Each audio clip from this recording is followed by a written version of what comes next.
Hello guys, today in this video I'm going to show you how to pin Radical Bin to Start menu in Windows 10 PC or laptop. So guys, if you want to pin Radical Bin to Start menu in Windows 10 PC or laptop, so very easy.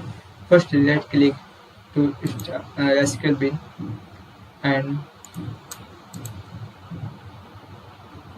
third option pin to start. So click in pin to start.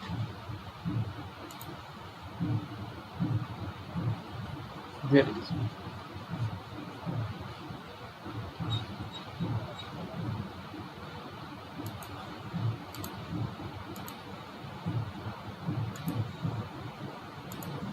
If you want to Radical Bin to start menu in Windows 10 PC or laptop, it's very easy.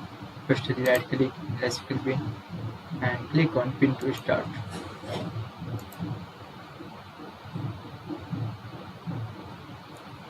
Now we are open Radical Bin to start menu. So guys, this is very simple and easy method if you want to pin Radical Bin to start menu in Windows 10 PC or laptop. Thank you for watching this video. Please like, share and subscribe to my channel for latest update.